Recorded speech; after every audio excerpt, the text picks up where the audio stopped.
ವಿರುದ್ಧ ಮೋದಿ ಯಜ್ಞ, ಪ್ರಧಾನಿ ಶ್ರೇಯಸ್ಸಿಗಾಗಿ ಬಿಜೆಪಿ ಕಾರ್ಯಕರ್ತರ ಯಾಗ, ಕೊಲ್ಲೂರು ಮೂಕಾಂಬಿಕೆ ಸನ್ನಿಧಿಯಲ್ಲಿ ನವಚಂಡಿ ಯಾಗ ಇದೆ. ಹೊತ್ತಿನ ವಿಶೇಷ ಮೋದಿಗಾಗಿ ಯಾಗ.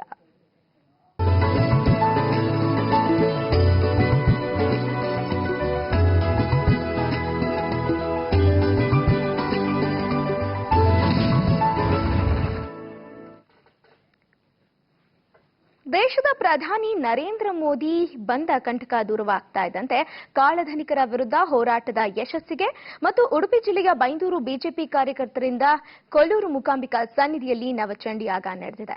ಇನ್ನು ಯಾಗಕ್ಕೂ ಮುನ್ನ ಬೈಂದೂರು ಕ್ಷೇತ್ರದ ಬಿಜೆಪಿ ಅಧ್ಯಕ್ಷ ಸುಕುಮಾರ್ ಶೆಟ್ಟಿ ನೇತೃತ್ವದಲ್ಲಿ ಜಡ್ಕಲ್ನಿಂದ ಮೂಕಾಂಬಿಕಾ ಅಮ್ಮನೆಡೆಗೆ 10 ಕಿಲೋಮೀಟರ್ ಪಾದಯಾತ್ರೆ ನಡೆದಿದೆ. ಈ ಪಾದಯಾತ್ರೆ ಮೂಲಕ ಕೊಲ್ಲೂರಿಗೆ ಆಗಮಿಸಿದಂತಹ ಬಿಜೆಪಿ ಕಾರ್ಯಕರ್ತರು ಯಾಗ ಪೂರ್ಣಾಹುತಿಯಲ್ಲಿ ಪಾಲ್ಗೊಂಡು ಮೋದಿ ಯಶಸ್ಸಿಗೆ ಹಾಗೆ ಬಂದ ಕಂಟಕ ದೂರ ಆಗಲಿ ಅಂತ ಮೂಕಾಂಬಿಕಾ ಅಮ್ಮನಲ್ಲಿ ಪ್ರಾರ್ಥಿಸಿದ್ದಾರೆ. ಕಳೆದ ವರ್ಷಾಂತ್ಯ ಹಾಗೆ ಸದ್ಯ ಕೂಡ ಹೆಚ್ಚು ಚರ್ಚೆಗೆ ಒಳಪಡ್ತಾ ಇರುವಂತಹ ಹೆಸರು ಪ್ರಧಾನಿ ಮೋದಿ ಅವರದ್ದು.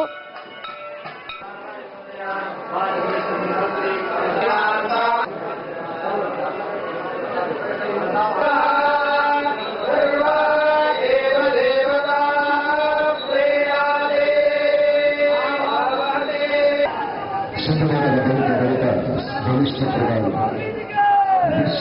ದೇಶದ ಆರೋಗ್ಯ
ಹಾಗಿದ್ರೆ ದೇಶದ ಪ್ರಧಾನಿ ನರೇಂದ್ರ ಮೋದಿ ಅವರಿಗೆ ಕಂಟಕ ಇದೆಯಾ? ಕಾಳಧನಿಕರ ಕೆಂಗಣ್ಣಿಗೆ ಮೋದಿ ಗುರಿಯಾಗಿದ್ದಾರಾ ಅನ್ನುವಂಥ ಪ್ರಶ್ನೆ ಮೂಡುತ್ತೆ. ಇದಕ್ಕೆ ಹೌದು ಅಂತ ಹೇಳ್ತವೆ ದೃಷ್ಟಾಂತಗಳು.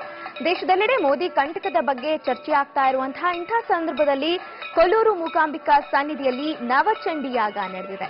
ಮೋದಿಯವರು ಕಾಳಧನಿಕರ ವಿರುದ್ಧ ಹೋರಾಡುತ್ತಾ ಅವರ ಕೆಂಗಣ್ಣಿಗೆ ಗುರಿಯಾಗಿದ್ದಾರೆ ಅಂತಾರೆ ಬಿಜೆಪಿ ಕಾರ್ಯಕರ್ತರು. ಈ ನಿಟ್ಟಿನಲ್ಲಿ ಬೈಂದೂರು ಕ್ಷೇತ್ರ ಅಧ್ಯಕ್ಷ ಸುಕುಮಾರ್ ಶೆಟ್ಟಿ ನೇತೃತ್ವದಲ್ಲಿ ಮೋದಿಗೆ ಬಂದ ಸಂಕಟ ದೂರವಾಗುವಂತೆ 1000ಕ್ಕೂ ಹೆಚ್ಚು ಕಾರ್ಯಕರ್ತರು ಪಾದಯಾತ್ರೆಯನ್ನ ನಡೆಸಿ ಮೂಕಾಂಬಿಕಾ ಸನ್ನಿಧಿಯಲ್ಲಿ ನವಚಂಡಿ ಯಾಗವನ್ನ ನಡೆಸಿದ್ದಾರೆ. ಇನ್ನು ಇದೇ ಸಂದರ್ಭದಲ್ಲಿ ಯಡಿಯೂರಪ್ಪ ಅವರು ಮತ್ತೆ ಮುಖ್ಯಮಂತ್ರಿ ಆಗಲಿ ಅಂತ ಮೂಕಾಂಬಿಕಾ ಅಮ್ಮನಲ್ಲಿ ಪ್ರಾರ್ಥಿಸಿದ್ದಾರೆ.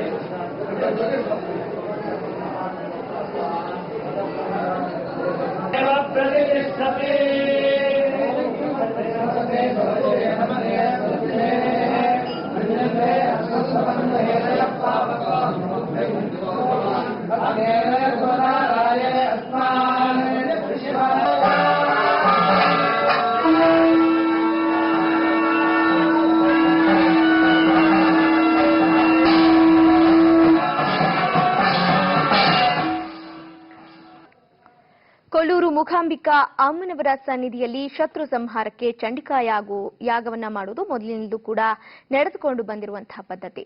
ಸಾವಿರಾರು ಸೆಲೆಬ್ರಿಟಿಗಳು ಗುಪ್ತವಾಗಿ ಕೊಲ್ಲೂರಿನಲ್ಲಿ ಚಂಡಿಕಾ ಯಾಗವನ್ನ ನಡೆಸಿ ಹೋಗ್ತಾರೆ.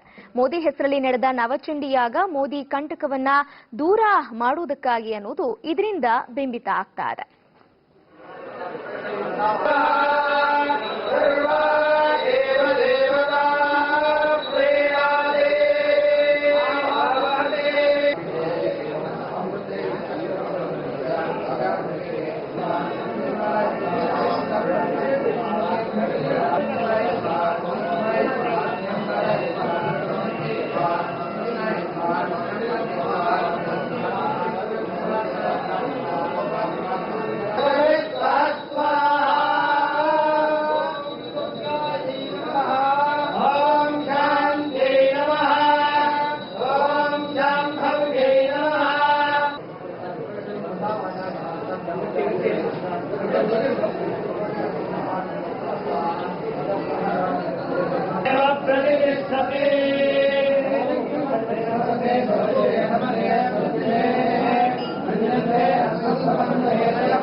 ಮುಂದಿನ ಫೆಬ್ರವರಿ ತಿಂಗಳಿನಲ್ಲಿ ಮೋದಿ ಜಾತಕದಲ್ಲಿ ಕಂಟಕ ಇದೆ ಅನ್ನೋದು ಚರ್ಚೆ ಆಗ್ತಾ ಇರುವಂತಹ ಸಂದರ್ಭದಲ್ಲಿ ಮೂಕಾಂಬಿಕಾ ಸನ್ನಿಧಿಯಲ್ಲಿ ನವಚಂಡಿ ಯಾಗ ನಡೆದಿದೆ. ಸಾವಿರಾರು ಬಿಜೆಪಿ ಕಾರ್ಯಕರ್ತರು ಈ ಯಾಗದಲ್ಲಿ ಪಾಲ್ಗೊಂಡು ಮೋದಿ ಅವರಿಗೆ ಬಂದ ಕಂಟಕ ದೂರ ಆಗ್ಲಿ ಅಂತ ಪ್ರಾರ್ಥಿಸಿದ್ದಾರೆ. ಜೊತೆಗೆ ಯಡಿಯೂರಪ್ಪ ಅವರು ಮುಂದಿನ ಮುಖ್ಯಮಂತ್ರಿ ಆಗ್ಲಿ ಅಂತ ಕೂಡ ಬೇಡ್ಕೊಂಡಿದ್ದಾರೆ.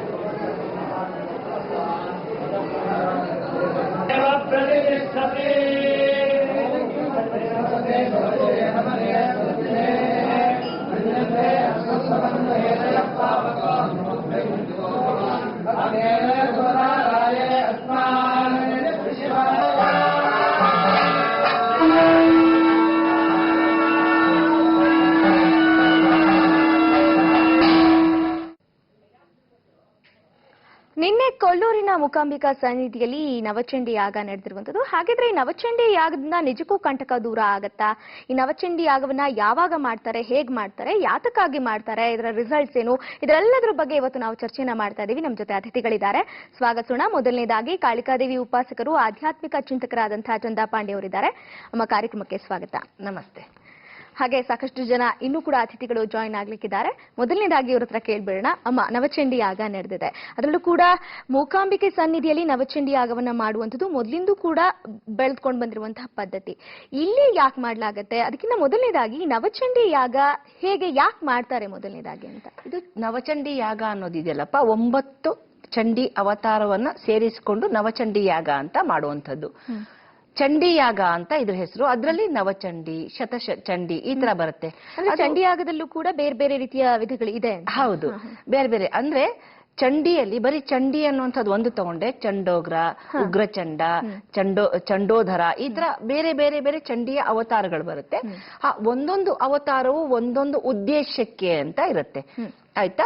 ಯಾವುದೇ ಒಂದು ನಾವು ಯಾಗಗಳನ್ನು ಮಾಡುವಾಗ ಅದರಲ್ಲೂ ಕೂಡ ಜನರಲ್ ಆಗಿ ನೋಡಿ, ಯಾಗ ಅಂದಿದ ತಕ್ಷಣ ಶಕ್ತಿ ರೂಪೇಣ, ಶಕ್ತಿ ರೂಪದ ತಾಯಿಗಳನ್ನೇ ಇಟ್ಕೊಂಡು, ಅಂದ್ರೆ ಈಗ ಪ್ರತ್ಯಂಗಿರ, ಇದಕ್ಕೂ ಮುಂಚೆ ನೋಡಿದ್ರೆ ಕೆಲವೊಂದು ಅಂದ್ರೆ ಚಾಲನೆಯಲ್ಲಿರುವಂಥದ್ದು ಪ್ರತ್ಯಂಗಿರ ಹೋಮಗಳು, ಯಾಗಗಳು ಅಂತೀವಲ್ಲ, ಅದು ಶಕ್ತಿ ರೂಪದಲ್ಲಿರುವಂತಹ ತಾಯಿಯನ್ನ ಹೋಮ ಹವನಾದಿಗಳಲ್ಲಿ ನಾವು ಆವಾಹನೆಯನ್ನ ಕೊಟ್ಟು ನಮ್ಮ ಸಂಕಲ್ಪವನ್ನು ಅಲ್ಲಿ ಇಟ್ಟಾಗ ಯಾವ ತೊಂದರೆಗೆ ನಾವು ಯಾಗಗಳನ್ನ ಮಾಡ್ತಾ ಇದೀವಿ ಆ ತೊಂದರೆ ನೀಗಿಸುವಂಥದ್ದು. ಜನರಲ್ ಆಗಿ ನಾವೇನಂದ್ಬಿಡ್ತೀವಿ, ಯಾವುದೇ ಒಂದು ಯಾಗ ಅಂದ್ರೆ ಶತ್ರು ಸಂಹಾರ ಯಾಗ ಅನ್ನುವಂತ ಹೆಸರುಗಳನ್ನ ಕೊಟ್ಕೋತೀವಿ. ಅದು ಶತ್ರು ಸಂಹಾರ ಯಾಗ ಅನ್ನೋದು ಅಷ್ಟು ಉಚಿತ ಅಲ್ಲ. ಈಗ ಒಂದು ದೇಶದ ರಾಜ ಇನ್ನೊಂದು ದೇಶದ ಮೇಲೆ ದಂಡಯಾತ್ರೆ ಬರುವಾಗ ನಾವು ಸೋಲ್ತೀವಿ ಅನ್ನುವಂತಹ ಚಿಂತನೆ ಈ ರಾಜನಲ್ಲಿ ಇದ್ದಲ್ಲಿ ಆಗ ಒಂದು ಯಾಗಕ್ಕೆ ಶತ್ರು ಸಂಹಾರ ಅನ್ನೋದಕ್ಕಿಂತಲೂ ಸ್ತಂಭನ ಯಾಗ ಅಂತ ಮಾಡ್ತೀವಿ. ಶತ್ರುಗಳ ಮನಸ್ಸು ವಿಚಲಿತಗೊಳ್ಳುವಂಥದ್ದು, ಅಥವಾ ಒಟ್ಟು ಅವರಿಗೆ, ನಮಗೆ ಜಯ, ಅವರಿಗೆ ಅಪಜಯ ಆಗ್ಬೇಕು ಅನ್ನುವಂಥದ್ದು ಶತ್ರುಗಳ ಮೇಲೆ ಮಾಡುವಂತ ಪ್ರಯೋಗಗಳು. ಈ ಏನು ಯಾಗ ಇದೆಯಲ್ಲ, ಎಸ್ಪೆಷಲಿ ಕೊಲ್ಲೂರಲ್ಲಿ ಯಾಕೆ ನಡೀತಾ ಇದೆ ಅಂದ್ರೆ, ಅಲ್ಲಿ ಸ್ವರ್ಣಾಂಕಿತ ರೇಖೆ ಉಳ್ಳಂತಹ ಶಿವಲಿಂಗ ಇದೆ ತಾಯಿಯ ಪಾದದಲ್ಲಿ. ಆ ಶಿವಲಿಂಗದ ಮೇಲೆ ಒಂದು ಚಿನ್ನದ ರೇಖೆ ಬಂದಿದೆ. ಅಂದ್ರೆ ಅರ್ಧನಾರೀಶ್ವರ ಸ್ವರೂಪ ಅಂತಾನು ಅದಕ್ಕೆ ಪರಿಗಣನೆಗೆ ತಗೊಳ್ತೀವಿ. ಜೊತೆಯಲ್ಲಿ ಆ ತಾಯಿ ಉಂಟಲ್ಲ, ಶಂಕರಾಚಾರ್ಯರು ತುಂಬಾ ಪ್ರೀತಿಯಿಂದ ಆರಾಧನೆಯನ್ನ ಮಾಡಿ ತನ್ನ ಹಿಂದೆ ಕರ್ಕೊಂಡು ಬಂದಂತಹ ತಾಯಿ. ಆ ಶಂಕರಾಚಾರ್ಯರು ಸ್ಥಾಪಿತ ಮಾಡಿದಂತಹ ತಾಯಿ. ಅಲ್ಲಿ ಆ ಮೂಕಾಂಬಿಕೆಯಲ್ಲಿ ಬಹಳಷ್ಟು ಶಕ್ತಿ ಅಂತ ಹೇಳ್ತೀವಿ. ಅಂದ್ರೆ ಶಂಕರಾಚಾರ್ಯರ ಸಂಪೂರ್ಣ ಶಕ್ತಿ ಅವಳಲ್ಲಿ ವಿಲೀನವಾಗಿದೆ ಅಂತ ಹೇಳ್ತೀವಿ. ಒಂದು ಗುರು ಸ್ಥಾಪಿತ ಮಾಡಿರುವಂತಹ ಜಾಗದಲ್ಲಿ ಗುರುವಿನ ಮುಂದೆ ಅಥವಾ ಗುರುವಿನ ಸಾಕ್ಷಿ ಇಟ್ಟುಕೊಂಡು ಮಾಡಿದಂತಹ ಪೂಜೆಗಳು ಬಹಳ ಬೇಗ ಫಲಿಸ್ತಾವೆ ಅನ್ನುವಂಥದ್ದು. ಹಾಗಾಗಿ ಈ ಮೂಕಾಂಬಿಕೆಯಲ್ಲಿ ಇಂತಹ ಯಾಗಗಳು ಪ್ರತಿನಿತ್ಯ ಅಲ್ಲಿ ಯಾಗ ನಡೆಯುತ್ತೆ. ಇದು ವಿಶೇಷವಾಗಿ ತೋರಿಸ್ತಾ ಇದ್ದಾರೆ. ಆ ಯಾಗಶಾಲೆಯ ಅಗ್ನಿ ಯಾವತ್ತೂ ಅಲ್ಲಿ ನಂದಿಲ್ಲ. ಕೊಲ್ಲೂರಿನಲ್ಲಿ ಯಾಗಶಾಲೆಗಳೇ ಅಲ್ಲಿ ಪಕ್ಕದಲ್ಲಿದೆ, ಯಾವತ್ತೂ ಅಲ್ಲಿ ಅಗ್ನಿ ನಂದಿಲ್ಲ. ಏನು ಮೊದಲು ಆ ಯಾಗಶಾಲಾ ಆರಂಭ ಆಯ್ತು, ಆ ಅಗ್ನಿಹೋತ್ರಿ ಪದ್ಧತಿ ಇವತ್ತಿಗೂ ಅಲ್ಲಿ ನಡೆಸ್ಕೊಂಡು ಬರ್ತಾ ಇದ್ದಾರೆ. ಡೇ ಅಂಡ್ ನೈಟ್ ಅಲ್ಲಿ ಅದಕ್ಕೆ ಆ ಒಂದು ಕಾಷ್ಟಾಗಳು ಸಮಿತಿಗಳನ್ನ ಹಾಕಿ ಅಗ್ನಿಯನ್ನ ಕಾಪಾಡ್ಕೊಂಡು ಬಂದಿದ್ದಾರೆ. ಹಾಗಾಗಿ ಕೊಲ್ಲೂರು ಬಹಳ ವಿಶೇಷತೆಯನ್ನ ಪಡೆಯತ್ತಮ್ಮ. ಅಂದ್ರೆ ಈಗ ಯಾರ್ ಬೇಕಾದ್ರೂ ಈ ಯಾಗವನ್ನ ಮಾಡ್ಬೋದು. ಅಂದ್ರೆ ನಮ್ಮ ಶತ್ರುಗಳು ಯಾರೋ ಇದ್ದಾರೆ ಅವರ ಸಂಹಾರ ಅಥವಾ ನೀವು ಹೇಳ್ದ ಹಾಗೆ ಸ್ತಂಭನ ಆಗ್ಬೇಕು, ನಾವೇನೋ ಒಂದು ವಿಜಯವನ್ನ ಸಾಧಿಸ್ಬೇಕು ಅನ್ನುವಂಥವ್ರು ಯಾರು ಮಾಡಿದ್ರು ಕೂಡ ಅದ್ರ ಫಲ ಖಂಡಿತ ಇದೆಯಾ? ಇಲ್ಲ, ಇಲ್ಲಿ ಮನುಷ್ಯ ಅಂದ್ರೆ ಸಾಮಾನ್ಯ ಮನುಷ್ಯರಿಗೆ ಇದು ಲಾಗು ಆಗಲ್ಲ. ಯಾರಿಗ್ ಲಾಗು ಆಗತ್ತೆ ಅಂದ್ರೆ ಮೊದಲ ಕಾಲದಲ್ಲಿ ರಾಜರು. ಈಗ ಆ ರಾಜರ ಸ್ಥಾನವನ್ನ ಯಾರು ತಗೊಂಡಿದ್ದಾರೆ ಅಂದ್ರೆ ಜನನಾಯಕರು, ಅವರಿಗೆ ಮಾತ್ರ ಇದು ಮಾಡಿದ್ರೆ ಒಳ್ಳೇದಿರುತ್ತೆ. ಆಯ್ತಾ? ಜನನಾಯಕರ ಒಂದು ಪ್ರಾಣಕ್ಕೆ ಏನಾದ್ರೂ ಗಂಡಾಂತರ ಕಂಟಕಾದಿಗಳು ಬಂದ, ಶತ್ರು ಅನ್ನೋದ್ಕಿಂತಲೂ ಪ್ರಾಣಕ್ಕೆ ಹಾನಿ ಅಂತೀವಿ. ಅವಳು ಚಂಡಿ ಅಥವಾ ದುರ್ಗಾ ಏನಂದ್ರೆ ನಮ್ಮ ತೊಂದರೆಗಳನ್ನ ದೂರ ಮಾಡುವಂಥವಳು, ನಮ್ಮ ತೊಂದರೆಯನ್ನ ದೂರ ಮಾಡಿ ಆಯುಷ್ಯನ ಹೆಚ್ಚಿಸುವಂಥವಳು ಅಂತ ಹೇಳ್ತೀವಿ. ಆಯ್ತಾ? ಜನನಾಯಕರಿಗೆ, ಎಸ್ಪೆಷಲಿ ಜನನಾಯಕರು ಅಂತ ನಾವು ಯಾರಿಗೆ ಪರಿಗಣನೆಗೆ ತೆಗೆದುಕೊಳ್ತೀವಿ ಅಂತವರ ಹೆಸರಿನಲ್ಲಿ ಇಂತಹ ಯಾಗಗಳನ್ನ ಮಾಡಿದಾಗ ಆ ಒಂದು ಎನರ್ಜಿ ಅವರಿಗೆ ಕಾಪಾಡತ್ತೆ. ಅದರಲ್ಲೂ ಶಾಸ್ತ್ರೋಕ್ತವಾಗಿ ನಡೀತಾ ಇತ್ತು ಆ ಯಾಗ.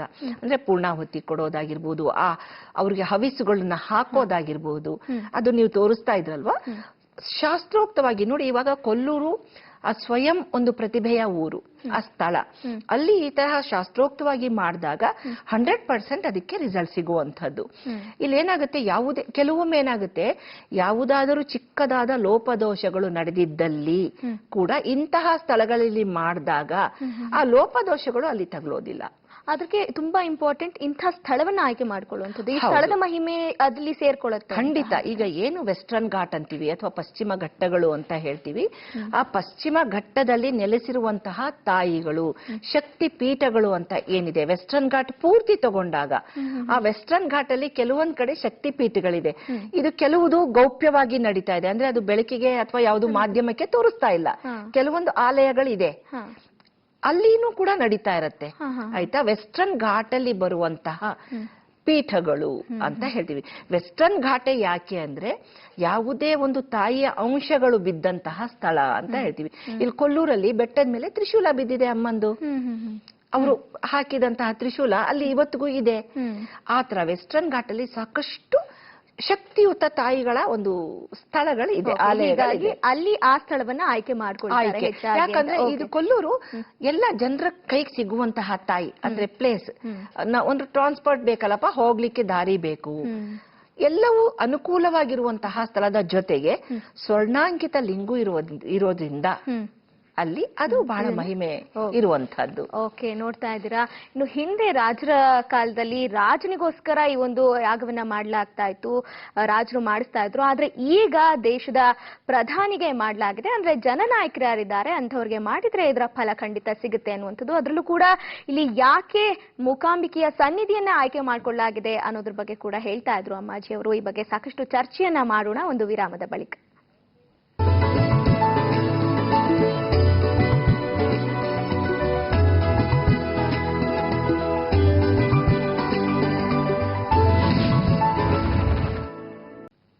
ಮೋದಿಗಾಗಿ ಯಾಗ ನೇರ ಪ್ರಸಾರ ಚರ್ಚಾ ಕಾರ್ಯಕ್ರಮಕ್ಕೆ ಮತ್ತೊಮ್ಮೆ ಸ್ವಾಗತ. ನಿನ್ನೆ ಮೂಕಾಂಬಿಕೆ ಸನ್ನಿಧಿಯಲ್ಲಿ ಯಾಗ ನಡೆದಿರುವಂತದ್ದು. ಸುಕುಮಾರ್ ಶೆಟ್ಟಿ ಬಿಜೆಪಿಯ ಕ್ಷೇತ್ರಾಧ್ಯಕ್ಷರು ಬೈಂದೂರು, ಇವರು ಇಲ್ಲಿ ನಡೆಸಿಕೊಟ್ಟಿರುವಂತದ್ದು ಯಾಗ. ಹಾಗಿದ್ರೆ ಅವರು ಇದ್ರ ಬಗ್ಗೆ ಏನ್ ಹೇಳಿದ್ದಾರೆ ಬನ್ನಿ ಕೇಳೋಣ. ಈ ದೇಶದ ಕಳೆದ ಲೋಕಸಭಾ ಚುನಾವಣೆ ನಂತರ ಈ ದೇಶದಲ್ಲಿ ಆದಂತಹ ಪರಿವರ್ತನೆ, ವಿಶೇಷವಾದಂತಹ ಪರದೇಶಗಳಲ್ಲಿಯೂ ಸಹ ನಮ್ಮ ಇರುವಿಕೆಯನ್ನು ಗುರುತಿಸಿಕೊಳ್ಳುವಂತಹ ಮಹತ್ವದ ವ್ಯವಸ್ಥೆಯನ್ನು ಮಾಡಿದ ಮಹಾನ್ ಮೋದಿ ಹಾಗೂ ಕಪ್ಪು ಹಣವನ್ನು ಸರಿಯಾದ ಹಣವಾಗಿ ಮಾರ್ಪಡಿಸಿಬಿಟ್ಟಿರುವ ಅವರ ಹೋರಾಟ, ಕ್ರಾಂತಿ, ಇದೆಲ್ಲಕ್ಕೂ ಜನರ ಆಶೀರ್ವಾದ ಇದ್ದರೆ ಸಾಕಾಗುವುದಿಲ್ಲ. ಅದಕ್ಕೆ ಆದಿಪರಾಶಕ್ತಿ ಮೂಕಾಂಬಿಕೆಯ ಆಶೀರ್ವಾದ ಬೇಕು ಎನ್ನುವ ನಿಲುವಿನಲ್ಲಿ ನಮ್ಮ ಬೈಂದೂರು ಕ್ಷೇತ್ರದ 4,000ಕ್ಕೂ ಹೆಚ್ಚು 5,000 ಜನ ಎಡಡ್ಕಲ್ಲಿಂದ 10 ಕಿಲೋಮೀಟರ್ ದೂರದ ಪಾದಯಾತ್ರೆಯಲ್ಲಿ ಮೂಕಾಂಬಿಕಾ ಕ್ಷೇತ್ರಕ್ಕೆ ಆಗಮಿಸಿದ್ದಾರೆ. ಸುಕುಮಾರ್ ಅವರು ನಿನ್ನೆ ಬಂದು ನಮ್ಮ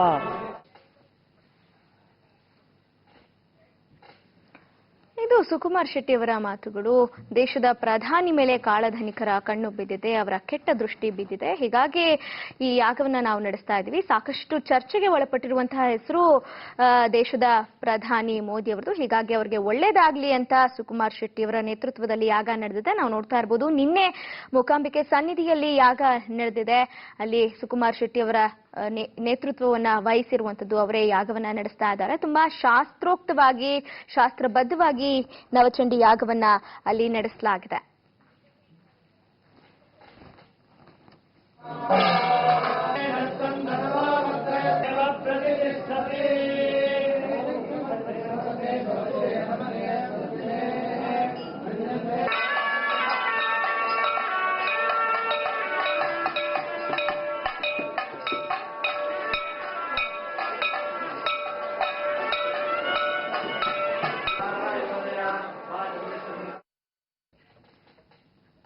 ಅಮ್ಮ, ಚಂಡಿಕಾ ಯಾಗದ ಬಗ್ಗೆ ಆಗ್ಲೇ ಮಾತಾಡ್ತಾ ಇದ್ವಿ. ಚಂಡಿಕಾ ಯಾಗ ಅಂದ್ರೆ ಹೇಗ್ ಮಾಡ್ತಾರೆ, ಅದರಲ್ಲಿರುವಂತಹ ವಿಧಗಳು ಯಾವ್ದ್ಯಾವ್ದು, ಹೇಗೆ ಮಾಡ್ಲಾಗತ್ತೆ? ಇದು ಯಾಗ ಅಂತ ಹೇಳಿದಲ್ಲಪ್ಪ, ಹೋಮ ಹವನ, ಯಜ್ಞ, ಯಾಗ. ಯಾಗನೇ ಹೈಯೆಸ್ಟ್ ರೇಂಜಿಗೆ ಹೋಗುವಂಥದ್ದು. ಅಂದ್ರೆ ಯಾವುದೇ ಒಂದು ಅಗ್ನಿಯಲ್ಲಿ ಹವಿಸನ್ನ ಹಾಕಿ, ಏನು ಸ್ವಾಹ ಅಂತೀವಿ, ಅಗ್ನಿಯ ಹೆಂಡತಿಯ ಹೆಸರು ಸ್ವಾಹ, ಆ ದಂಪತಿಗಳಿಗೆ ನಾವು ಅರ್ಪಿತ ಮಾಡ್ತೀವಿ. ಆ ಒಂದು ಯಾಗಗಳ ಪದ್ಧತಿ. ಹೋಮ ಅಂದ್ರೆ ಏನು ಅಂದ್ರೆ ಮನೆ ಮಂದಿಗೆ ಮಾಡುವಂಥದ್ದು ಹೋಮ. ಹವನ ಅಂದ್ರೆ ಒಂದು ಕೇರಿಗೆ ಲೆಕ್ಕ ಬರುತ್ತೆ. ಯಜ್ಞ ಅಂದ್ರೆ ಒಂದು ಪ್ರಾಂತ್ಯಕ್ಕೆ ಲೆಕ್ಕ ಬರುತ್ತೆ. ಒಂದು ಸಿಟಿ ಅಂತ ತಗೊಳ್ತೀವಿ. ಯಾಗ ಅಂದಾಗ ಇಡೀ ದೇಶಕ್ಕೆ ಬರುತ್ತೆ. ಆಯ್ತಪ್ಪ, ಇದು 4 ವೆರೈಟಿ. ಪ್ರತಿಯೊಂದು ಮನೆಯಲ್ಲೂ, ಅಡ್ಗೆ ಮನೆಯೂ ಕೂಡ ಒಂದು ಯಜ್ಞಶಾಲೆಯೇ ಅಂತ ನಾವು ಹೇಳ್ತೀವಿ, ಮೊದಲ ಯಜ್ಞಶಾಲೆ ಅಂತ. ಅದೇ ತರಹ ಈ ಒಂದು ಯಾಗ ಏನ್ ಮಾಡಿದ್ದಾರೆ, ಇಡೀ ದೇಶಕ್ಕೆ ತಗೊಳ್ಳುವಂಥದ್ದು. ಇಡೀ ದೇಶದಲ್ಲಿ ಅಥವಾ ಆ ಒಂದು ವ್ಯಕ್ತಿ ಎಲ್ಲಿ ಸಂಚರಿಸ್ತಾರೆ ಅಲ್ಲಿ ಸಂಪೂರ್ಣ ಅವ್ರಿಗೆ ರಕ್ಷೆ ಕೊಡೋ ತರ. ಈಗ ಫಾರಿನಿಗೊಂದು ವಾಯುಮಂಡಲ, ಭಾರತಕ್ಕೊಂದು ವಾಯುಮಂಡಲ ಇಲ್ಲ. ವಾಯುಮಂಡಲ ಅಂದ್ರೆ ಒಂದೇ. ಆಯ್ತಾ? ಈ ಒಂದು ಯಾಗದಲ್ಲಿ ನಾವೇನ್ ಮಾಡ್ತೀವಿ ಅಂದ್ರೆ, ಯಾವುದೇ ಒಂದು ಸಂಕಲ್ಪಗಳನ್ನ ಇಟ್ಕೊಂಡು ಇಂತಿಷ್ಟು ಜನಗಳಿಂದ ವೇದ ಘೋಷಗಳನ್ನ ಮಾಡುವಂಥದ್ದು. ಘೋಷ ಅಂದ್ರೆ ಕೂಗ್ಬಿಟ್ಟು ಮಂತ್ರಗಳನ್ನ ಹೇಳುವಂಥದ್ದು. ಮತ್ತೆ ಅಗ್ನಿ, ಆ ಅಗ್ನಿಗೆ ಹಾಕಿರುವಂತಹ ಏನು ಆ ಹೋಮಕುಂಡದಲ್ಲಿ ಅಗ್ನಿ ಸ್ಥಾಪನ ಮಾಡ್ತಾರಲ್ವಾ, ಆ ಅಗ್ನಿ ಸ್ಥಾಪನೆಗೆ ಯೂಸ್ ಮಾಡುವಂತ ಕಾಷ್ಟ ಅಂದ್ರೆ ಒಣಗಿದ ಕಡ್ಡಿಗಳು ಅಥವಾ ಸೌದೆಗಳು ಅಂತ ಹೇಳ್ತೀವಿ. ಈ ಜನರಲ್ ಆಗಿ ನಾವು ಹೋಮಕ್ಕೆ ಯೂಸ್ ಮಾಡುವಾಗ ಸೌದೆ ಕಡ್ಡಿ ಅನ್ನುವ ಪದ ಬಳಸೋಲ್ಲ. ಸಮಿತ್ತು ಅಥವಾ ಕಾಷ್ಟ ಅಂತ ಹೇಳ್ತೀವಿ. ಕಾಷ್ಟ ಅಂದ್ರೆ ಒಣಗಿದ ಮರಗಳು ಅಂತ ಹೇಳ್ತೀವಿ. ಆ ಮರಗಳನ್ನ ಅಗ್ನಿ ಸ್ಥಾಪನೆ ಮಾಡಿ, ಯಾವ ಕ್ವಾಂಟಿಟಿಯಲ್ಲಿ ಅವ್ರು ಅಗ್ನಿ ಸ್ಥಾಪನೆ ಮಾಡಿದ್ದಾರೆ, ಎಷ್ಟು ದೊಡ್ಡದ ಹೋಮಕುಂಡ ಇದೆ, ಅದು ಚತುಷ್ಕೋಣವ, ತ್ರಿಕೋಣವ, ಯೋನಿಕೊಂಡವ, ಅರ್ಧಚಂದ್ರಾಕೃತಿ, ವರ್ತುಲ, ಈ ತರ ಅದು ಡಿಪೆಂಡ್ ಆಗಿರುತ್ತೆ. ಇವ್ರು ತೋರಿಸ್ತಾ ಇರೋದು ನೋಡಿದ್ರೆ ಚತುಷ್ಕೋಣದಲ್ಲಿ ಪದ್ಮವನ್ನ ಕೊಟ್ಟು ಯೋನಿಯಿಂದ ಅರ್ಪಣೆಯನ್ನ ಮಾಡ್ತಾ ಇದ್ದಾರೆ. ಆಯ್ತಾ? ನೀವು ತೋರಿಸ್ತಾ ಇರೋ ಒಂದು ಕ್ಲಿಪ್ಪಿಂಗ್ ಅಲ್ಲಿ ಕಾಣಿಸ್ತಾ ಇರೋದು ಬ್ರಹ್ಮಸ್ಥಾನದಿಂದ ಕೊಡ್ತಾ ಇರುವಂತದ್ದು. ಇಂಥದ್ದು ಕೊಡೋದು ಯಾಕೆ ಅಂದ್ರೆ, ಯಾವುದೇ ಒಂದು ಜನನಾಯಕ ಎಲ್ಲೇ ಪ್ರಪಂಚದಲ್ಲಿ ಅವ್ರು ಎಲ್ಲೇ ಅಡ್ಡಾಡ್ತಿರ್ಲಿ, ಶತ್ರು ಅನ್ನೋದ್ಕಿಂತಲೂ ದುಷ್ಟರು ಅಂತ ಬರುತ್ತೆ, ದುಷ್ಟ ಬುದ್ಧಿಯವರು ಅಂತ ಬರುತ್ತೆ. ಶತ್ರುಗಳು ಅಂತ ಯಾರಿಗೂ ಜನರಲ್ ಆಗಿ ಇರೋದಿಲ್ಲ. ಈಗ ದುಷ್ಟ ಬುದ್ಧಿ ಹೊಂದಿರ್ತಕ್ಕಂಥವ್ರು ಅಂತ ಹೇಳ್ತೀವಿ. ಅವರ ಒಂದು ಬುದ್ಧಿಯನ್ನ ಇಲ್ಲ ಪರಿವರ್ತನೆ ಮಾಡಿ, ಇಲ್ಲ ಸ್ತಂಭನ ಮಾಡಿ, ಇವ್ರಿಗೆ ಯಾವುದು ತೊಂದರೆ ಬರಬಾರ್ದು, ಇಂತಹ ವ್ಯಕ್ತಿಗೆ ಯಾವುದು ತೊಂದರೆ ಬರಬಾರ್ದು, ಯಾರಿಂದನೇ ಆಗಿರ್ಬೋದು. ಇದಕ್ಕೆ ಏನ್ ಮಾಡ್ತೀವಿ ಅಂದ್ರೆ, ಇನ್ನೊಂದು ವಿಶೇಷವಾಗಿ ದಶ ದಿಕ್ಬಂಧನ ಅಂತ ಮಾಡ್ತೀವಿ. ಅಷ್ಟ ದಿಕ್ಬಂಧನ, 8 ದಿಕ್ಕುಗಳಿಂದ ಅಲ್ದಲೆ ಭೂಮಿ ಮತ್ತು ಆಕಾಶದಿಂದಲೂ ಕೂಡ ಈ ವ್ಯಕ್ತಿಯ ಮೇಲೆ ಅಥವಾ ಯಾರ ಉದ್ದೇಶ ಇಟ್ಕೊಂಡು, ಇವಾಗ ಮೋದಿಗಾಗಿ ಅಂತ ಅಂದಾಗ ಮೋದಿ ಅವರಿಗೆ ಇವಾಗ ಅವ್ರು ವಿಮಾನದಲ್ಲಿ ಪ್ರಯಾಣ ಮಾಡ್ತಿರ್ಬೋದು, ಹಡಗಿನಲ್ಲಿ ಹೋಗ್ಬೋದು, ಎಲ್ಲಿಂದಾನು ಅವ್ರಿಗೆ ತೊಂದರೆ ಆಗಬಾರ್ದು, ಅವರಿಗೆ ಸಂಪೂರ್ಣ ಶ್ರೀರಕ್ಷೆ ಸಿಗ್ಬೇಕು ಅನ್ನುವಂಥದ್ದು ಚಂಡಿಯಾಗದ ಅರ್ಥ. ಆಯ್ತಾ? ಇನ್ನು ಚಂಡಿಯಾಗ ಯಾತ್ಯತಕ್ ಮಾಡ್ತಾರೆ ಅಂದ್ರೆ, ಒಂದು ಕಂಟಕ, ಜಾತಕದಲ್ಲಿ ಇರುವ ನ್ಯೂನ್ಯತೆ, ಜಾತಕದಿಂದ ಬರುವ ಕಂಟಕಗಳು ಒಂದಾದ್ರೆ, ಇನ್ನೊಂದು ಅವರ ಪ್ರಕ್ರಿಯೆಗಳು ಅಂತೀವಿ. ಅವ್ರು ಏನು ಕೆಲಸದಲ್ಲಿ ಇರ್ತಾರೆ, ಯಾವ ಕಾರ್ಯದಲ್ಲಿರ್ತಾರೆ, ಅವ್ರು ಮಾಡುವ ಕಾರ್ಯ ಧರ್ಮಶಾಸ್ತ್ರಕ್ಕೆ ಸಹಿ ಇದ್ದು ಲೋಕೋಪಕ್ಕೆ ತಪ್ಪಾಗಿದ್ದು ಕಂಡಿದ್ದಲ್ಲಿ, ಅಲ್ಲಿ ಏನಾದ್ರೂ ದುಷ್ಟರ ಸಂಖ್ಯೆ ಹೆಚ್ಚಿದ್ದಲ್ಲಿ, ಈ ತರ ಪ್ರತಿಯೊಂದಕ್ಕೂ ಪರಿಗಣನೆಗೆ ಬರ್ತಾ ಹೋಗುತ್ತೆ. ಆ ಪರಿಗಣನೆಯನ್ನು ತಗೊಳ್ತಾ ಹೋದಾಗ ಯಾವ ರೇಂಜಿಗೆ ಬೇಕಾದ್ರೂ ಇರ್ಬೋದು. ಒಬ್ಬ ಕೆಟ್ಟ ಮಾತು ಬೈಬಹುದು, ಅಥವಾ ಇನ್ನೊಬ್ಬ ಇನ್ನೇನಾದ್ರು ಹೊಡಿಲಿಕ್ಕೆ ಬರಬಹುದು. ಅಂತಹ ಶಕ್ತಿಯೂ ಕೂಡ ತಡೆಯುವಂತಹ ಒಂದು ಶಕ್ತಿ ಚಂಡಿ ದೇವಿಯಲ್ಲಿ ಇರುತ್ತೆ. ಮನಸ್ಸನ್ನ ಅಂದ್ರೆ ನಾನೀಗ ಶರಣಾರ್ಥಿ ಅಂತ ಹೋಗ್ಬಿಟ್ರೆ ಸಂಪೂರ್ಣ ರಕ್ಷೆಯನ್ನ ಕೊಡುವಂಥದ್ದು ತಾಯಿ ರೂಪದಲ್ಲಿ ಅದು ಆ ಚಂಡಿ ದೇವಿಗೆ ಇರುತ್ತೆ. ಇನ್ನು ಇಲ್ಲಿ ಮೂಕಾಂಬಿಕಾ ದೇವಸ್ಥಾನವನ್ನೇ ಆರಿಸ್ಕೊಂಡಿರೋದು ಯಾಕೆ ಅಂದ್ರೆ ಅಲ್ಲಿ ಮೂಕಾಸುರನ ವಧೆಯಾಗಿದಂತಹ ಜಾಗ ಅದು. ಹಾಗಾಗಿ ಆ ಪಾರ್ವತಿಗೆ ಮೂಕಾಂಬಿಕಾ ಅಂತ, ಅಂಬಿಕಾಗೆ ಮೂಕಾಂಬಿಕಾ ಅಂತ ಹೆಸರು ಬಂದಂಥದ್ದು. ಆ ಒಂದು ಮೂಕಾಸುರ ಕೂಡ ಅವರು ಒಳ್ಳೆಯವ್ರಿಗೂ ಕೂಡ ತೊಂದರೆ ಕೊಡ್ತಾ ಇದ್ರು. ಹಾಗಾಗಿ ಅವರನ್ನ ಸಂಹಾರ ಮಾಡಿದ ಜಾಗ ಇದು. ಹಾಗಾಗಿ ಈ ಒಂದು ಕ್ಷೇತ್ರವನ್ನ ಆರಿಸ್ಕೊಂಡಿದ್ದಾರೆ. ಎಸ್ಪೆಷಲಿ ಇವಾಗ ಏನು ನಾವು ಈ ಒಂದು ದಕ್ಷಿಣ ಕನ್ನಡ ಜಿಲ್ಲೆ ಅಂತೀವಿ, ಅಂದ್ರೆ ಉಡುಪಿ, ಮಂಗಳೂರು, ಮಲ್ಪೆ ಈ ಪ್ರಾಂತ್ಯದವರಿಗೆ ಈ ಮೂಕಾಂಬಿಕಾ ಬಹಳ ಅಷ್ಟು ನಂಬಿಕೆಯಿಂದ, ಶಕ್ತಿ ದೇವತೆ ಅನ್ನೋದ್ಕಿಂತಲೂ ಶಕ್ತಿ ದೇವತೆ ತುಂಬಾ ಇದೆ, ನಂಬಿಕೆ ತುಂಬಾ ಇಲ್ಲಿ ಮೂಕಾಂಬಿಕೆ ಮೇಲೆ. ಯಾಕೆ ಅಂದ್ರೆ ಅದು ಆ ಒಂದು ಪ್ರಾಂತ್ಯ. ಹಾಗೆ ಟಚ್ ತಗೊಂಡ್ರೆ ಕೇರಳಕ್ಕೆ ಸೇರುವಂಥದ್ದು. ಕೇರಳದಲ್ಲಿ ಕಾಲಾಡಿಯಲ್ಲಿ ಶಂಕರಾಚಾರ್ಯರು ಹುಟ್ಟಿದಂಥದ್ದು. ಹಾಗಾಗಿ ಆ ಶಂಕರಾಚಾರ್ಯರು ಸ್ಥಾಪನೆ ಮಾಡಿರ್ತಕ್ಕಂಥದ್ದು, ಜೊತೆಗೆ ಪರಶುರಾಮ ಸ್ಥಳ ಅಂತಾನು ಹೇಳ್ತೀವಿ. ಹಾಗಾಗಿ ಮೂಕಾಂಬಿಕೆಯನ್ನ ಆರಿಸ್ಕೊಂಡಿರೋದು, ಮೂಕಾಂಬಿಕಾ ಸ್ಥಳದಲ್ಲಿ ಚಂಡಿಯಾಗವನ್ನ ಆರಿಸ್ಕೊಂಡಿರೋದಪ್ಪ. ಈ ಚಂಡಿಯಾಗದಲ್ಲಿ ಬಹಳಷ್ಟು ವೆರೈಟೀಸ್ ಇರುತ್ತೆ, ಬಹಳಷ್ಟು ವಿಧಗಳು ಚಂಡಿಯಾಗದಲ್ಲಿ ಇರುತ್ತೆ. ಈಗ ಮತಾರು ರತ್ನಾಕರ್ ಹೆಗಡೆ ಅಂತ ಬಿಜೆಪಿ ಜಿಲ್ಲಾಧ್ಯಕ್ಷರು ಉಡುಪಿಯಿಂದ ಲೈವ್ಗೆ ಸಿಕ್ಕಿದ್ದಾರೆ ನಮ್ಗೆ. ಸರ್ ನಮಸ್ತೆ. ಸರ್ ನಮಸ್ತೆ. ನಮಸ್ತೆ, ಹೇಳಿ. ಈಗ ನವಚಂಡಿ ಯಾಗ ಪ್ರಧಾನಿ ಮೋದಿ ಅವರಿಗೆ ಬಂದಿರುವಂತಹ ಕಂಟಕ ದೂರ ಆಗ್ಲಿ, ಅವ್ರಿಗೆ ಯಾರ್ಯಾರು ದುಷ್ಟರಿದ್ದಾರೆ ಅವ್ರ ಕೆಟ್ಟ ದೃಷ್ಟಿ ಬೀಳದೆ ಇರ್ಲಿ ಅಂತ ನಿನ್ನೆ ನಡೆಸಿರುವಂತದ್ದು, ಏನ್ ಹೇಳ್ತೀರಿ ನೀವು?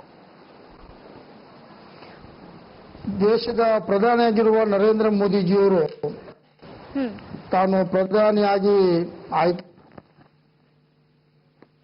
ದಿನದಿಂದ ಇವತ್ತಿನವರೆಗೂ ಕೂಡ ದೇಶದ ಅಭಿವೃದ್ಧಿಗೋಸ್ಕರವಾಗಿ ಭಾರತವನ್ನ ಒಂದು ಜಗತ್ತಿನ ಭೂಪಟದಲ್ಲಿ ಮಟ್ಟಕ್ಕೆ ಅಥವಾ ಜಗತ್ತು ಭಾರತದತ್ತ ನೋಡುವಂತ ಪರಿಸ್ಥಿತಿಗೆ ತಂದಿಟ್ಟಿದ್ದಾರೆ. ದೇಶದಲ್ಲಿ ಇವತ್ತು ನರೇಂದ್ರ ಮೋದಿಜಿ ಬಗ್ಗೆ ಒಂದು ಕಡೆಯಿಂದ ಕೋಟ್ಯಾಂತರ ಜನ ಅವರನ್ನ ಬೆಂಬಲಿಸುತ್ತಿದ್ದಾರೆ ಮತ್ತು ಅವರು ಮುಂದಿನ ದಿನದಲ್ಲಿ ಕೂಡ ಇನ್ನೊಂದು ಟರ್ಮಿಗೂ ಮತ್ತೊಂದು ಟರ್ಮಿಗೂ ದೇಶದ ಪ್ರಧಾನಿ ಆಗಬೇಕಂತ ಜನ ಆಸೆ ಪಡ್ತಾ ಇದ್ದಾರೆ. ಡಿಮಾನಿಟೈಸೇಷನ್ ಆಗಿರ್ಲಿಬಹುದು ಅಥವಾ ಇನ್ನಿತರ ಯಾವುದೇ ಕ್ರಮಗಳನ್ನು ತೆಗೆದುಕೊಂಡ್ರು ಕೂಡ 90% ಜನ ಮೋದಿಜಿಯವರನ್ನ ಬೆಂಬಲ ಮಾಡ್ತಾ ಇದ್ದಾರೆ. ಆ ಕಾರಣಕ್ಕಾಗಿ ಮೋದಿಜಿಯವರ ಆಯುಷ್ಯ, ಆರೋಗ್ಯ, ಜ್ಞಾನ ಎಲ್ಲವೂ ಕೂಡ ಚೆನ್ನಾಗಿ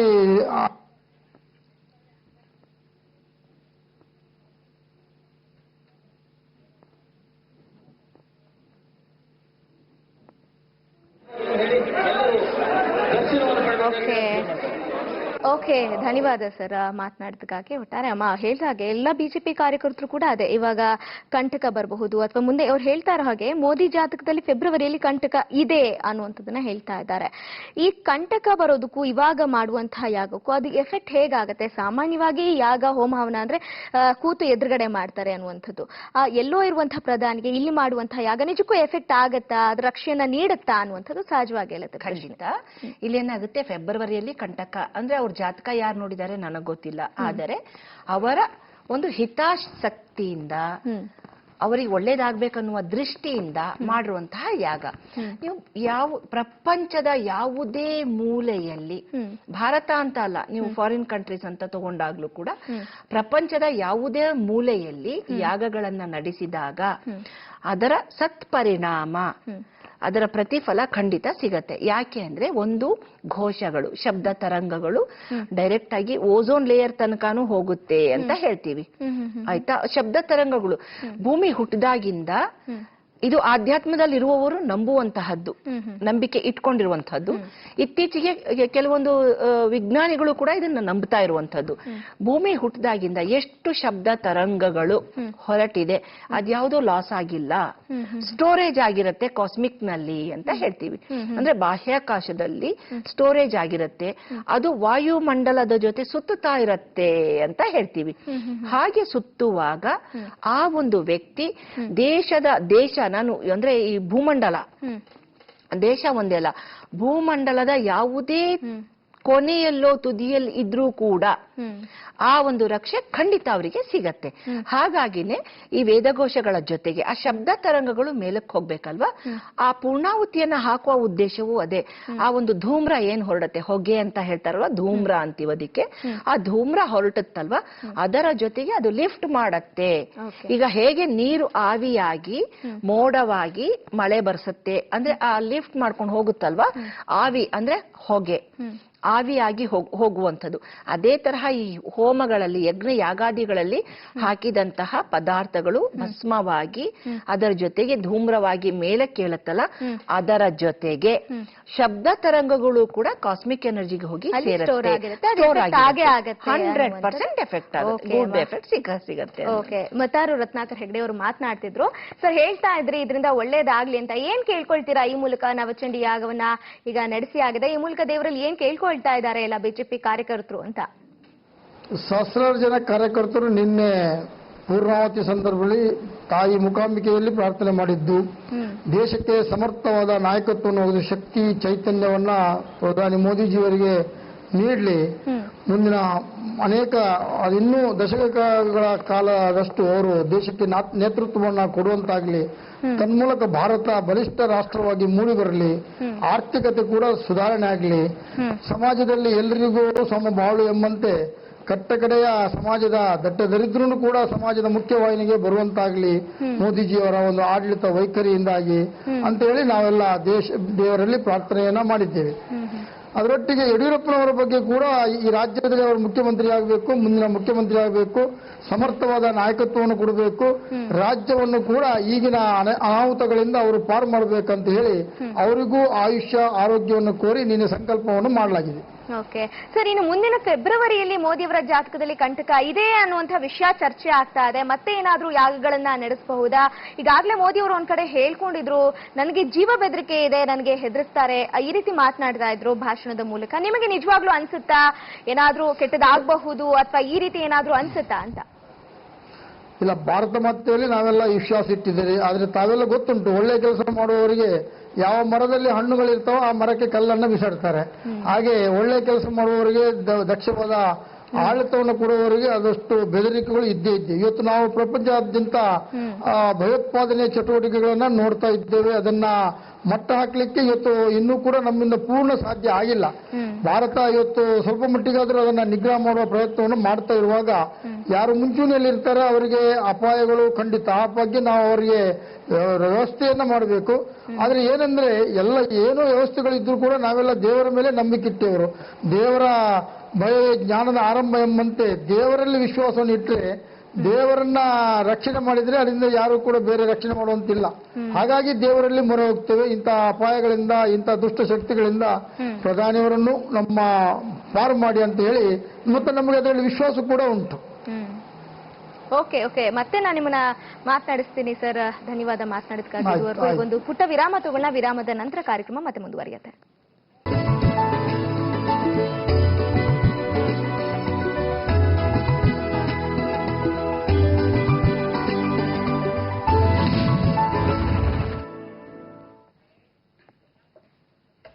ಮೋದಿಗಾಗಿ ಯಾಗ ನೇರ ಪ್ರಸಾರ ಕಾರ್ಯಕ್ರಮಕ್ಕೆ ಮತ್ತೊಮ್ಮೆ ಸ್ವಾಗತ. ಅಮ್ಮ ಮಾತನಾಡ್ತಾ ಇದ್ವಿ ಚಂಡಿಕಾ ಯಾಗವನ್ನು ಹೇಗೆ ಮಾಡ್ತಾರೆ ಅಂತ ಹೇಳಿ. ನಾವು ನೋಡುತ್ತಿದ್ದ ದೃಶ್ಯಗಳಲ್ಲಿ ಧ್ವಜಗಳನ್ನ ಹಿಡ್ಕೊಂಡು ಹೋಗ್ತಾ ಇದ್ರು. ಹಿಂದೆಲ್ಲ ರಾಜರ ಹೋಗ್ಬೇಕಾದ್ರೆ ಧ್ವಜಗಳನ್ನ ಹಿಡ್ಕೊಂಡು ಹೋಗ್ತಾ ಇದ್ರು. ಈ ಯಾಗದಲ್ಲಿ ಯಾಕೆ ಹಿಡ್ಕೊಂಡು ಹೋಗ್ತಾರೆ ಅಂತ ಉದ್ದೇಶ ಏನು ಅಂತ? ಎರಡು ರೀತಿಯಲ್ಲಿ ಬಂದಿದೆಯಪ್ಪ ಧ್ವಜದ ಅರ್ಥ. ಒಂದು ಹಿಂದೂಯಿಸಂ, ಹಿಂದುತ್ವದ ಸಾಂಕೇತಿಕ ಧ್ವಜ ಅಂತ, ಇನ್ನು ಮಠಮಾನ್ಯರ ಸಾಂಕೇತಿಕವಾದಂತಹದ್ದು ಧ್ವಜ ಅಂತ.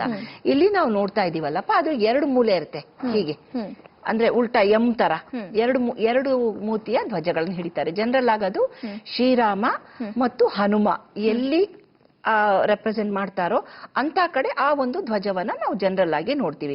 ಎಸ್ಪೆಷಲಿ ರಾಮಸೇನಾ, ಶ್ರೀರಾಮ್ ಸೇನಾ ಇಂಥದವರು ಅದನ್ನ ಧ್ವಜ ಹಿಡ್ತಾರೆ. ಅದ್ರ ಅರ್ಥ ಇಷ್ಟೇ, ಮೇಲಿನ ಒಂದು ಸೀಳಿನಲ್ಲಿ ಸೂರ್ಯ ಇರಬೇಕು, ಕೆಳಗಿನ ಸೀಳಿನಲ್ಲಿ ಚಂದ್ರ ಇರಬೇಕು.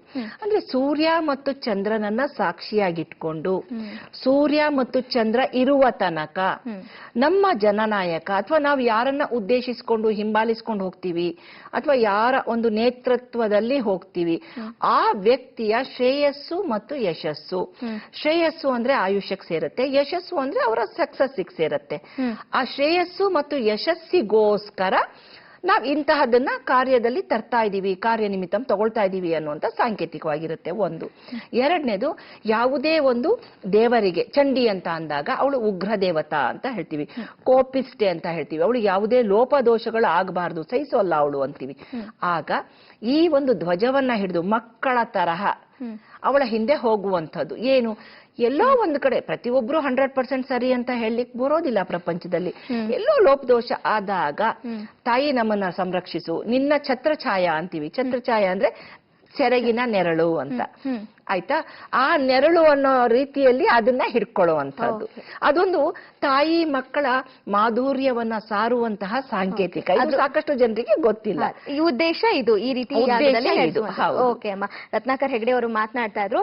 ಸರ್, ಈಗ ಯಾಗವನ್ನ ಏನು ನಿನ್ನೆ ನಡೆಸಲಾಗಿದೆ, ಇದಕ್ಕೇನಾದ್ರೂ ಬಿಜೆಪಿ ಹೈಕಮಾಂಡ್ ನಾಯಕರು ಅಥವಾ ಉನ್ನತ ಮಟ್ಟದ ನಾಯಕರ ಸೂಚನೆ ಏನಾದ್ರು ಇತ್ತ, ಅಥವಾ ಯಾರ್ಯಾರು ಮುಖಂಡರು ಇದರಲ್ಲಿ ಭಾಗವಹಿಸಿದ್ರಿ, ಖರ್ಚು ವೆಚ್ಚಗಳನ್ನ ಯಾರು ಭರಿಸಿದ್ರು ಅಂತ ಈ ಆಗದು? ಖರ್ಚು ವೆಚ್ಚಗಳನ್ನ ನಮ್ಮಲ್ಲಿನ ಭಾರತೀಯ ಜನತಾ ಪಾರ್ಟಿಯ ಮುಖಂಡರು ಆಗಿರುವ ಸುಕುಮಾರ್ ಶೆಟ್ಟಿಯವರು ಮತ್ತು ಪಕ್ಷದ ಎಲ್ಲ ಮುಖಂಡರು ಸೇರಿಕೊಂಡು ಈ ಖರ್ಚು ವೆಚ್ಚಗಳನ್ನ ಭರಿಸಿದ್ದಾರೆ. ಸಾರ್ವಜನಿಕ ನೆಲೆಯಲ್ಲಿ ಈ ಕಾರ್ಯಕ್ರಮವನ್ನು ಮಾಡಲಾಗಿದೆ. ಇದಕ್ಕೆ ಯಾರು ಸೂಚನೆಯನ್ನ ನೀಡಿದ್ರ ಸರ್, ಬಿಜೆಪಿಯ ಉನ್ನತ ಮಟ್ಟದ ನಾಯಕರು ಮುಖಂಡರುಗಳು?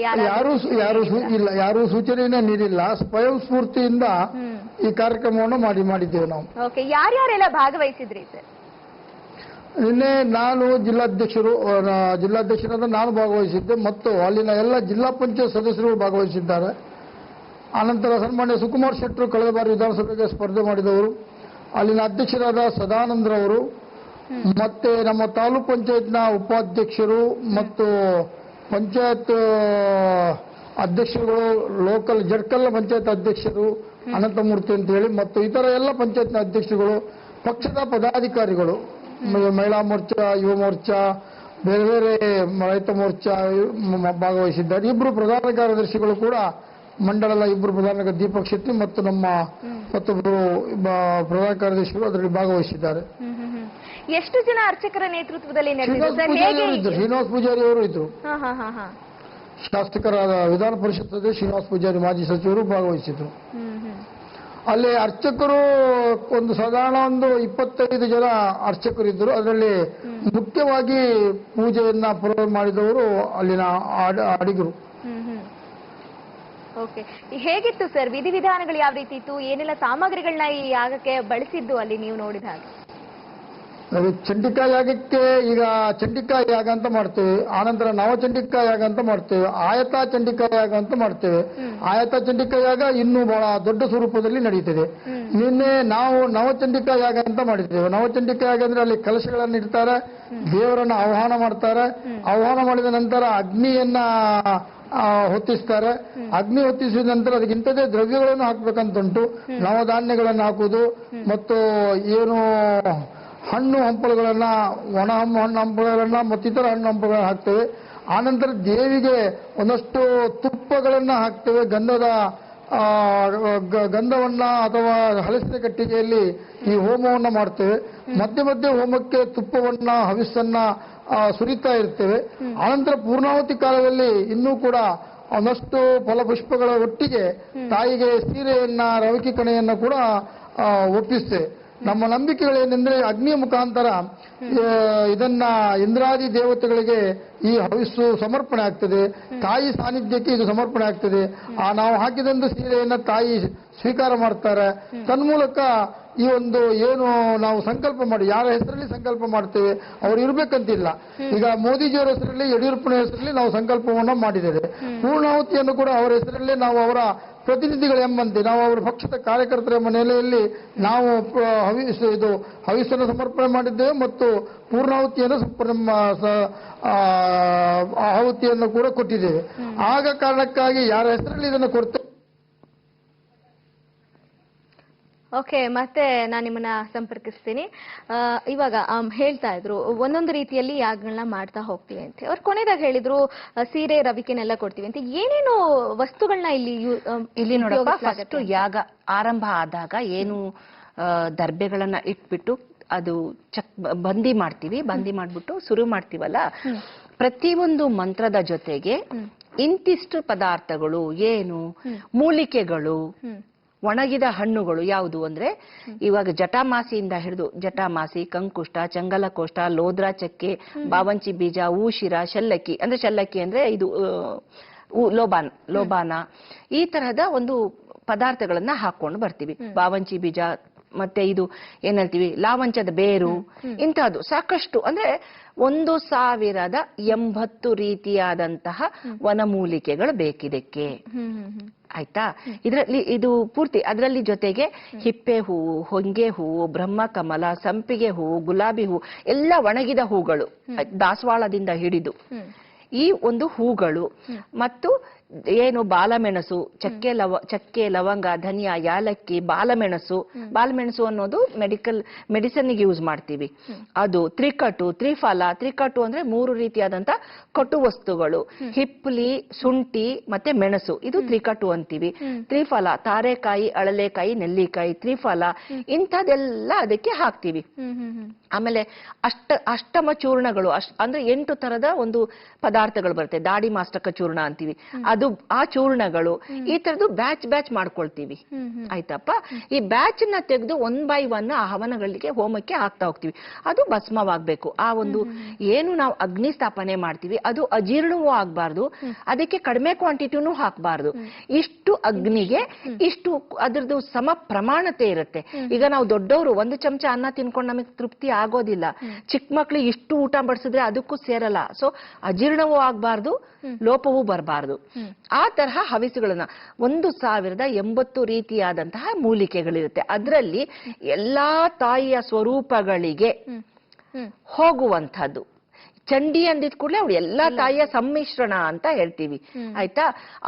ಅದರಲ್ಲಿ ಪ್ರತ್ಯಂಗಿರ ಸಮ್ಮಿಶ್ರಣವೂ ಬರುತ್ತೆ. ಚಿನ್ನಮಸ್ತ, ಧೂಮಾವತಿ, ದಶಮಹಾವಿದ್ಯೆಯ ದೇವಿಗಳು, ಏನು ತಾರಾ ಅಂತ ಹೇಳ್ತೀವಿ, ಕಾತ್ಯಾಯಿನಿ, ತಾರಾ, ಬಾಲಾ, ತ್ರಿಪುರ ಸುಂದರಿ, ಇವ್ರದ್ದು ಎಲ್ಲವೂ ಸೇರಿಸಿ ಬರೋದೇ ಚಂಡಿಯಾಗ. ಆಯ್ತಾ? ಹೀಗಾಗಿ ಚಂಡಿ ಯಾಗವನ್ನ ಇಲ್ಲಿ ಮಾಡಿರುವಂತದ್ದು ಎಲ್ಲರೂ ಸೇರಿ ಅಂತ. ಓಕೆ, ಕೇಳ್ತಾ ಇದ್ರ ಚಂಡಿಕಾ ಯಾಗವನ್ನ ಯಾಕೆ ಮಾಡ್ಲಾಗುತ್ತೆ, ಇದರ ಎಫೆಕ್ಟ್ ಹೇಗಿರುತ್ತೆ, ಇದರ ಫಲ ಹೇಗೆ ಸಿಗುತ್ತೆ ಅನ್ನೋದ್ರ ಬಗ್ಗೆ ಇನ್ನು ಕೂಡ ಮಾತನಾಡೋದಿದೆ ಒಂದು ಪುಟ್ಟ ವಿರಾಮದ ಬಳಿಕ.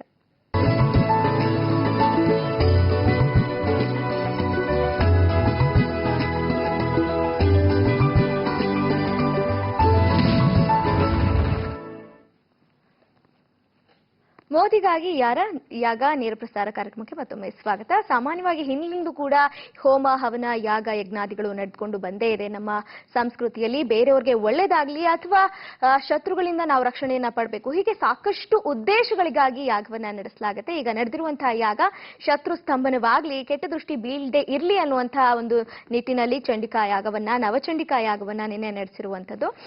ಅಮ್ಮ, ಇದರಲ್ಲಿ ಇನ್ನೊಂದಿದೆ, ಇಬ್ಬರಿಗಾಗಿ ಇಲ್ಲಿ ಪ್ರಾರ್ಥನೆಯನ್ನ ಮಾಡಿದ್ದಾರೆ. ಒಂದು ಮೋದಿಗಾಗಿ, ಒಂದು ಯಡಿಯೂರಪ್ಪ ಅವರಿಗಾಗಿ. ಮೋದಿಗಾದ್ರೆ ಓಕೆ, ಇವಾಗ ಕಾಳಧನಿಕರ ಕೆಟ್ಟ ದೃಷ್ಟಿ ಇದೆ, ಕೆಟ್ಟದ ಇದಾಗತ್ತೆ ಅಂತ ಅವ್ರು ಡೆಲ್ಲಿಲಿ ಇದ್ದಾರೆ, ಇವರು ಇಲ್ಲೇ ಇರುವಂತದ್ದು. ಯಾರಿಗೆ ಹೆಚ್ಚು ಎಫೆಕ್ಟ್ ಆಗುತ್ತೆ? ನೀವು ಹೇಳ್ತಾ ಇದ್ರಿ ಎಲ್ಲೇ ಇದ್ರೂ ಕೂಡ ಎಫೆಕ್ಟ್ ಆಗೇ ಆಗತ್ತೆ ಅಂತ. ಯಾರಿಗೆ ಹೆಚ್ಚಿನ ಒಂದು ಫಲ ಸಿಗುತ್ತೆ ಇದರಿಂದ? ಇಲ್ಲೇನಾಗತ್ತಪ್ಪ, ಅವರು ಸಂಕಲ್ಪಗಳನ್ನ ಮಾಡ್ಕೊಳ್ಳೋದ್ರ ಮೇಲೆ ಡಿಪೆಂಡ್ ಆಗತ್ತೆ. ಯಾವ ಉದ್ದೇಶ, ಯಾವ ಗುರಿ, ಇದೆರಡು ಮೇನ್ ಆಗತ್ತೆ. ಅವರು ಯಾವ ಉದ್ದೇಶ ಇಟ್ಕೊಂಡು ಯಾವ ಗುರಿಗೋಸ್ಕರ ಮಾಡಿದ್ದಾರೆ ಅನ್ನುವಂಥದ್ದು. ಈಗ ನೆಕ್ಸ್ಟ್ ಮತ್ತೆ ಯಡಿಯೂರಪ್ಪ ಮುಖ್ಯಮಂತ್ರಿ ಆಗ್ಲಿ ಅನ್ನುವ ಆಶಯದಲ್ಲಿ ಜಯ ಸಿಗ್ಲಿ, ಅಲ್ಲಿ ದುಷ್ಟರ ಶಮಾರ ಬರಲ್ಲ. ಅಂದ್ರೆ ಮನೋ ಅಭಿಲಾಷೆಯನ್ನ ಪೂರ್ಣಗೊಳಿಸುತ್ತೆ. ಅದೇ ಹೇಳ್ತಾ ಇರೋದು, ಮನೋ ಅಭಿಲಾಷೆಯನ್ನ ಪೂರ್ಣಗೊಳಿಸೋದು. ಇವಾಗ ಅವ್ರಿನ್ನೂ ಮುಖ್ಯಮಂತ್ರಿ ಆಗಿಲ್ಲ, ಈಗ ಬೇರೆ ಯಾರೋ ಮುಖ್ಯಮಂತ್ರಿ ಇರುವಂತದ್ದು. ಈಗ ಅವ್ರು ಮುಖ್ಯಮಂತ್ರಿ ಆಗ್ಬೇಕಾಗಿರೋದು ಅದು ಮನೋ ಅಭಿಲಾಷೆಯ. ಆಯ್ತಾ? ಇವರು ಪ್ರಧಾನಮಂತ್ರಿಗಳು, ಹಾಲಿ ಪ್ರಧಾನಮಂತ್ರಿಗಳು. ಇವರು ಮುಂಬರುವ ಜನನಾಯಕತೆಯನ್ನ ತಗೊಳ್ಳಿ ನಮ್ಮ ಒಂದು ಪ್ರಾಂತ್ಯಕ್ಕೆ, ಅದು ಇಡೀ ದೇಶದ ಒಂದು, ಅಂದ್ರೆ ಇದು ಲೀಡರು ಸಬ್ ಲೀಡರ್ ಅನ್ನೋ ತರ ಆಗುತ್ತಲ್ವಾ. ಖಂಡಿತ ಇವರಿಬ್ಬರಿಗೂ ಕೂಡ ಯಾರಿಗ್ ಹೆಚ್ಚು ಯಾರಿಗ್ ಕಡಿಮೆ ಅನ್ನೋದ್ಕಿಂತಲೂ ಸಂಕಲ್ಪ ಏನ್ ಮಾಡ್ಕೊಂಡಿದ್ದಾರೆ, ಅನುಷ್ಠಾನದಿಂದ ಮಾಡ್ತಿರುವಂತಹ ಪ್ರಕ್ರಿಯೆ ಏನಿದೆ ಅದು ಲಾಗು ಆಗುವಂತ. ಅಂದ್ರೆ ಅವ್ರ ಸಂಕಲ್ಪ ಏನ್ ಮಾಡ್ತಾರೆ ಅನ್ನೋದ್ರ ಮೇಲೂ ಕೂಡ ಡಿಪೆಂಡ್ ಆಗುತ್ತೆ. ಅವ್ರು ಏನ್ ಹೇಳ್ತಾರೆ ಅಂದ್ರೆ ಶತ್ರು ಸ್ತಂಭನವಾಗ್ಲಿ ಅಂತ ಕೂಡ ಹೇಳ್ಬೋದು, ಅಥವಾ ಮನೋ ಅಭಿಲಾಷೆ ಈಡೇರ್ಲಿ ಅಂತ ಕೂಡ ಸಂಕಲ್ಪ ಮಾಡಲ್ಲ. ಮನೋ ಅಭಿಲಾಷೆ ಯಾವಾಗ ಈಡೇರುತ್ತೆ ಅಂದ್ರೆ ನಮಗೆ ದುಷ್ಟರಿಂದ ತೊಂದರೆ ಆಗ್ದಲೇ ಇದ್ದಾಗ ಅಲ್ಲೇನಪ್ಪ. ಹಾಗಾಗಿ ಇದು ಇಂಡೈರೆಕ್ಟ್ ಆಗಿ ಏನಂದ್ರೆ ಮನೋ ಅಭಿಲಾಷೆ ಏನು ಅಂದ್ರೆ ದುಷ್ಟರಿಂದ ಯಾವುದೇ ತೊಂದರೆ ಆಗದಿರಲಿ. ದುಷ್ಟರು ಅಂದ್ರೆ ಯಾರು? ಅವ್ರಿಗೇನ್ ಕೋರೆ ಹಲ್ಲಿರುತ್ತಾ? ಹಾಗಲ್ಲ, ಕೆಟ್ಟ ದುರ್ಬುದ್ಧಿ ಇರ್ತಕ್ಕ ಇರ್ತಕ್ಕಂಥವರು, ಅಥವಾ ಈಗ ಇಲ್ಲಿ ದುರ್ಬುದ್ಧಿ ಅಂತಲೂ ಹೇಳಕ್ ಬರಲ್ಲ, ಒಂದ್ ರನ್ನಿಂಗ್ ರೇಸ್ ಇದ್ದಂಗೆ, ಒಬ್ಬ ಗೆಲ್ಬೇಕು ಅಂದ್ರೆ ಒಬ್ಬ ಸೋಲ್ಬೇಕು, ಅವರಿಬ್ರೆ ಕಾಂಪಿಟೇಟರ್ಸ್.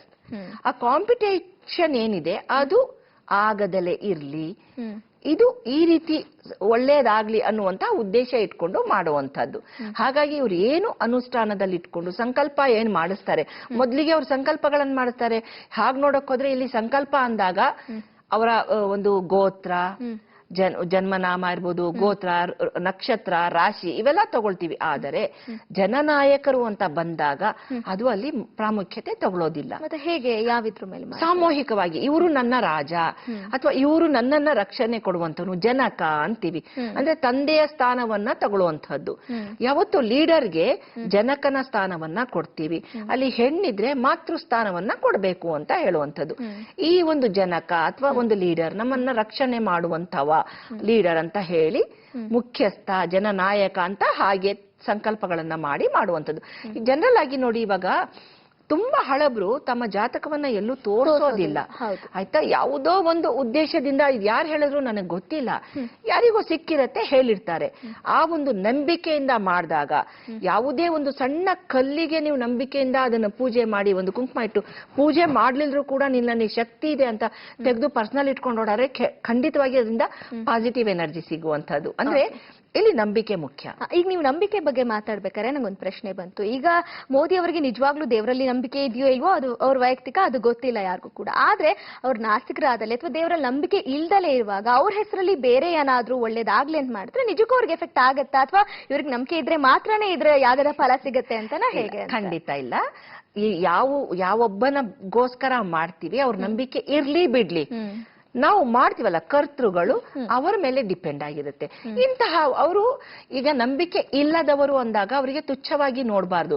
ಅವರು ಒಂದು ಸಂಪೂರ್ಣ ಮಗುವಿನ ಸ್ಥಾನದಲ್ಲಿ ಇದ್ದಾರೆ ಅಂತ ಪರಿಗಣನೆ ತಗೊಳ್ಬೇಕಾಗತ್ತೆ.